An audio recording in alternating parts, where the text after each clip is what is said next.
Commerce Bank.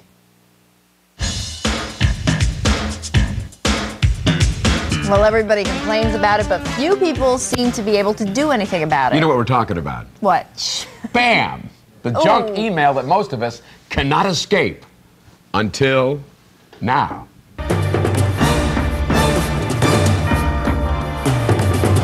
Each and every day, more and more people spend more time throwing out garbage known as spam. Just say the word and it touches a nerve. It's too much of it. It's stuff that I'm not interested in, and once I get it, I delete it. But it's like the more I get it, the more I delete it, the more it comes. Well, I've noticed lately that I've been getting a lot more email spam than I would normally get. I have a computer-based business, VirtualX Inc., and because our email address is out there for everybody to see, it gets picked up by everybody. And so we receive probably about 500 spams a day. And trying to sort through all of that and get the legitimate email is almost impossible. No one is spared, not even Josh Kopelman. I probably ended up getting hundreds and hundreds of spams each day. In 2000, when he was 28 years old, he founded a company in Conshohocken, Pennsylvania called Half.com. In less than a year, he sold it to eBay for more than $300 million. Then he started looking for a new company to create. And I must have looked at hundreds and hundreds of business plans and technologies and concepts in the area. And it was the end of the year when I got a call from Lucinda Duncalf-Holt, who used to work for me at Infonautics, the company I had co-founded before Half.com. And she said that she thinks she had found a really neat technology.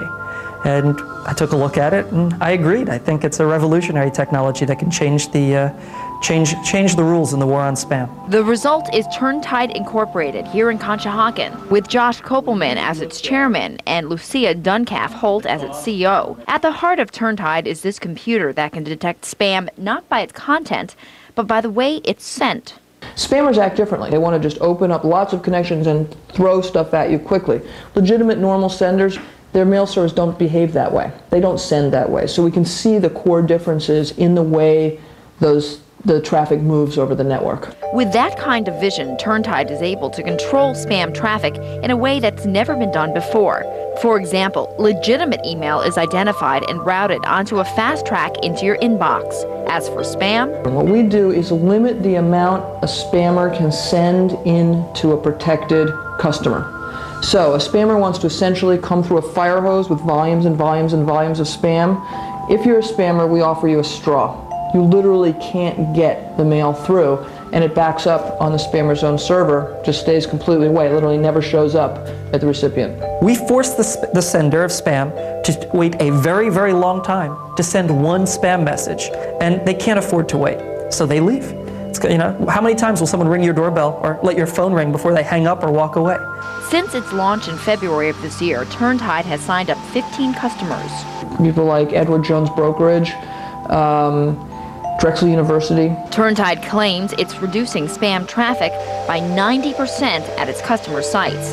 And the base price? $20,000 a year, and it is a service. We update it constantly like antivirus, because spammers change all the time. But what about small businesses and homeowners who also want to be spam-free but can't afford TurnTide? Who's going to protect them? It shouldn't be their job to do it.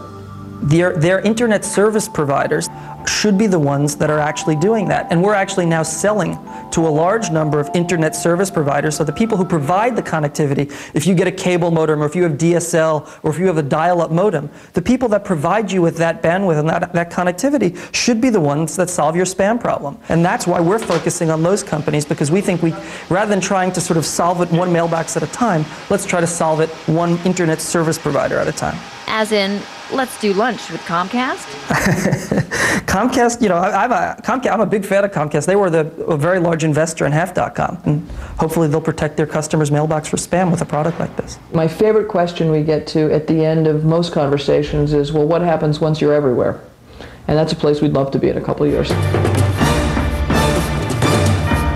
And for more about that and other stories, you can check out our Primetime Weekend website at WPVI.com, WPVI.com. Now, Love that. For Cecily Tynan, easily amused, and our entire Primetime Weekend crew, I'm Gary Papa. Have a great weekend, everybody. Good night.